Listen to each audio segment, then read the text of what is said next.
تفسیر القرآن آج کا سبق سورہ یوسف آیت نمبر 96 سے 98 تک۔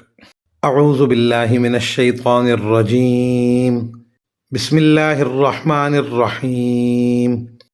فلما ان جاء البشیر القاہ علی وجہہ فارتد بصیرا قال ألم أقل لكم إني أعلم من الله ما لا تعلمون قالوا يا أبانا استغفر لنا ذنوبنا إنا كنا خاطئين قال سوف أستغفر لكم ربي إنه هو الغفور الرحيم۔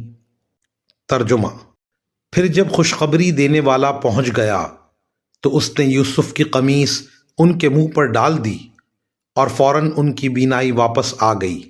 انہوں نے اپنے بیٹوں سے کہا، کیا میں نے تم سے نہیں کہا تھا کہ اللہ کے بارے میں جتنا میں جانتا ہوں تم نہیں جانتے؟ وہ کہنے لگے، ابا جان، آپ ہمارے گناہوں کی بخشش کی دعا فرمائیے، ہم یقیناً بڑے خطا کار تھے۔ یعقوب نے کہا، میں عنقریب اپنے پروردگار سے تمہاری بخشش کی دعا کروں گا، بے شک وہی ہے جو بہت بخشنے والا بڑا مہربان ہے۔ ان آیات کی تفسیر میں مفسرین کرام فرماتے ہیں، خوشخبری دینے والے حضرت یوسف علیہ السلام کے سب سے بڑے بھائی تھے، جن کا نام بعض روایات میں یہودا اور بعض میں روبن آیا ہے، اور خوشخبری دینے سے مراد یہ خوشخبری ہے کہ حضرت یوسف علیہ السلام ابھی زندہ ہیں اور انہوں نے سب گھر والوں کو اپنے پاس بلایا ہے۔ یہ بھی ایک معجزہ تھا کہ حضرت یوسف علیہ السلام کی قمیص چہرے پر ڈالنے سے حضرت یعقوب علیہ السلام کی بینائی واپس آ گئی۔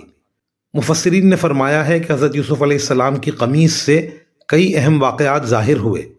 انہی کی قمیص کو ان کے بھائی خون لگا کر لائے تھے اور اس کو صحیح سالم دیکھ کر حضرت یعقوب علیہ السلام یہ سمجھ گئے تھے کہ حضرت یوسف علیہ السلام کو بھیڑیے نے نہیں کھایا، اور انہی کی قمیص تھی جو زلیخا نے پیچھے سے پھاڑا اور اس سے ان کی بے گناہی ثابت ہوئی، اور اب یہی قمیص تھی جس کی خوشبو حضرت یعقوب علیہ السلام کو دور سے محسوس ہوئی، اور بالآخر اسی سے ان کی بینائی واپس آئی۔